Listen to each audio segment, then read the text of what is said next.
Hello there everyone, and welcome to the Sweet Bouquet layering guide video. So first up, I've stamped the image from the stamp set and I've just used some jet black ink to do so. Once that has been done, we're going to move on to stencil number 1 and we're going to concentrate on the smaller flower that we have on the left hand side at the minute. So I'm just going to pop the top layer into position onto some of the petals that we have. And for this layer here, I will be using the hydrangea ink. And what I'm going to try and do is add more of that ink to that center rather than the tips of the petals. Once that's done, I'm going to move the stencil up to cover in the rest of the petals, and again do the same with the hydrangea ink with more of the ink in the center. Once that's done, I'm going to move on to the other flower that we have, and we're just going to line up the petals again using that hydrangea ink to add more of that ink to the center of the petals rather than the tips. So once we have the two flowers done with the bases, we can then move on to the second layer of each of the flowers. So I'm just going to pop in the second layer of this flower into place. I'm just lining that up with the petals and also the flower center.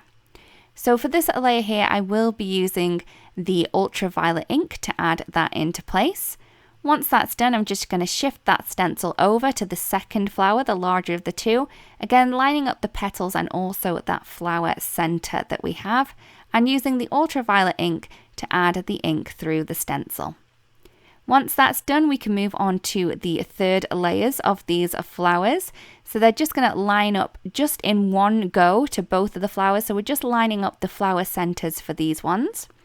And I am going to be using the Andromeda ink to add in that darkest shade just around that flower center.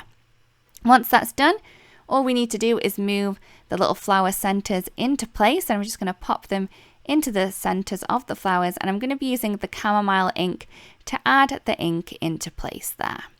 Once that's done, we can move on to stencil number 2. So this one has the leaves on, and I'm just going to pop the leaves into place onto the full leaf area. And for this layer here, I will be using the sweet leaf ink to add this through the stencil. Now what I'm trying to do is add more of that ink just at the base of each of the leaves rather than the tip. So we're going to have that beautiful gradient effect on each of the leaves that we have here. I am using a mini blending tool for this, but you could use a larger one if you wanted to and if that works best for you.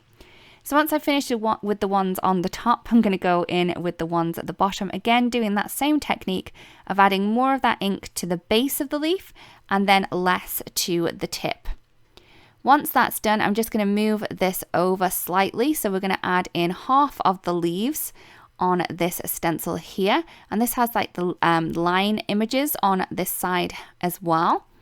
And for this one here, I will be using the just green ink to add in that darker shade. Again, I'm trying to add more of the ink to the base of the leaves rather than the tips to get that beautiful gradient look that we can get with ink blending. So once that's done, all we need to do now is remove the stencil, and that is all of the layering complete. We really do hope this video helps. Thank you so much for watching, and we'll see you again really, really soon. Bye bye.